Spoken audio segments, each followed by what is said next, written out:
মধ্যপ্রাচ্যে যে যুদ্ধাবস্থা চলছে সেটাতে আমরা অত্যন্ত উদ্বিগ্ন এবং মধ্যপ্রাচ্যে যুদ্ধ শুরু হওয়ার সাথে সাথে মাননীয় প্রধানমন্ত্রী ওনার টপমোস্ট প্রায়োরিটি হচ্ছে এবং এই সরকারের প্রায়োরিটি হচ্ছে যে আমাদের যারা বাংলাদেশি নাগরিকরা আছে মধ্যপ্রাচ্যে বিভিন্ন দেশে তারা যাতে নিরাপত্তা হচ্ছে আমাদের 1 নম্বর প্রায়োরিটি।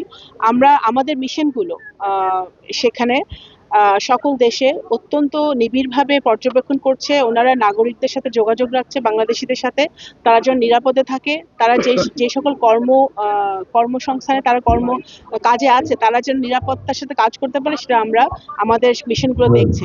এবং যারা ফেরত আসতে চায়, যেমন আমরা ইতিমধ্যে আপনারা দেখেছেন ঠিক রোজার ঈদের আগের দিন রাতে আমরা আল্লাহর রহমতে 186 জন বাংলাদেশিদেরকে আমরা ফেরত আনতে পেরেছি বাংলাদেশ বিমানের একটা চার্টার্ড ফ্লাইটে এবং সেখানে প্রবাসী কল্যাণ মন্ত্রণালয়ের খরচে এটা হয়েছে। প্রবাসী কল্যাণ মন্ত্রণালয়, পররাষ্ট্র মন্ত্রণালয় এবং সিভিল এভিয়েশন এবং IOM যে আমাদের আন্তর্জাতিক সংস্থা আছে, আন্তর্জাতিক সংস্থা IOM এর সম্পূর্ণ তত্ত্বাবধানে আমরা তাদেরকে ফেরত আনতে পেরেছি।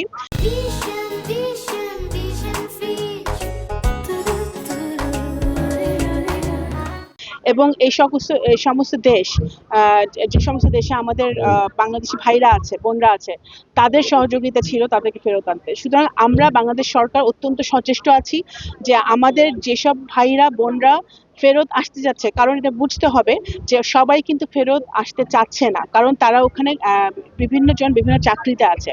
যারা ফেরত আসতে চাচ্ছে সেটা ডিপেন্ড করছে ওই সকল দেশের যুদ্ধের অবস্থার উপরে। তারা যদি নিরাপদে থাকে তারা প্রেফার করছে ওই দেশে থেকে তারা কাজটা কন্টিনিউ করতে, কিন্তু যারা ফেরত আসতে যাচ্ছে যাদের জীবনের ঝুঁকি আছে তাদেরকে আমরা সরকারি খরচে চার্টার্ড ফ্লাইটে করে যতগুলো ফ্লাইটই লাগুক আমরা তাদেরকে ফেরত নিয়ে আসবো এবং যারা ওখানে আছে তারা যেন নিরাপদে থাকে সেটা আমরা সর্বোচ্চ চেষ্টা করছি। আর একটা প্রশ্ন হলো যে শেখ হাসিনা তো বিচারের রায় হয়েছে, সেই রায়ের বাস্তবায়নের জন্য আপনারা কি সেই বাস্তবায়ন নিয়ে বিএনপি সরকার সচেষ্ট আছে। আমরা 17 বছরে যারা মানবাধিকার লঙ্ঘন করেছে, খুনের সাথে জড়িত, গুমের সাথে জড়িত, যাদের বাংলাদেশের আইনে যাদের বিচার হয়েছে, তারা শেখ হাসিনা সহ তারা যাতে বাংলাদেশের এসে বাংলাদেশের মাটিতে তাদের যেই সাজা হয়েছে সেই সাজা তারা যেন ফেরত আসতে পারে এবং এই বাংলাদেশের আইনে তাদের বিচার হয়, সেই লক্ষ্যে বিএনপি সরকার সচেষ্ট আছে, সেই কার্যক্রম চলছে।